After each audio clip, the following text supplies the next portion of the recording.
അസ്സലാമു അലൈക്കും വറഹ്മത്തുള്ളാഹി.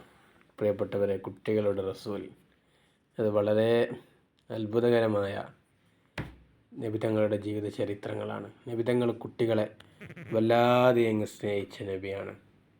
ഒരിക്കൽ ബഹുമാനപ്പെട്ട സെയ്ദ് റളിയല്ലാഹു അൻഹു അൻഹുവിന് ആരുമില്ല സെയ്ദ് റളിയല്ലാഹു അൻഹു നോക്കാൻ.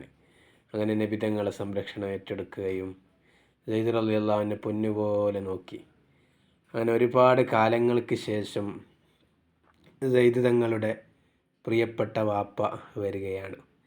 അങ്ങനെ വാപ്പ വന്ന സമയത്ത് മുത്തുനബി സല്ലല്ലാഹു അലൈഹി വസല്ലം തങ്ങൾ വാപ്പയോട് പറഞ്ഞു, സെയ്ദ് വരുന്നെങ്കിൽ നിങ്ങൾ കൂട്ടിക്കോ, അല്ലെങ്കിൽ നിങ്ങൾക്ക് ഇഷ്ടം പോലെ ചെയ്യാം. അങ്ങനെ സെയ്ദ് തങ്ങളോട് വാപ്പ പറഞ്ഞു, മോനെ, നീ എൻ്റെ കൂടെ വരിക, നിന്നെ കാണാതെ എനിക്ക് വല്ലാത്ത വിഷമമുണ്ട് എന്നുള്ള വിഷയങ്ങളൊക്കെ പറഞ്ഞു. അപ്പോൾ ആ വാപ്പയോട് ആ പൊന്നുമോന് പറയാണ്, എൻ്റെ പ്രിയപ്പെട്ട വാപ്പ, ഞാൻ അങ്ങയുടെ കൂടെ വരുന്നില്ല. കാരണം എനിക്കിഷ്ടം എൻ്റെ ഹബീബായ നബി തങ്ങളുടെ കൂടെ നിൽക്കലാണ്. കാരണം അത്രക്കും നല്ല സ്നേഹത്തോടു കൂടിയാണ് എന്നെ എൻ്റെ പ്രിയപ്പെട്ട മുത്തുനബി വളർത്തിയത്. പ്രിയപ്പെട്ട കൂട്ടുകാരെ, നമ്മളൊന്ന് നോക്കണം.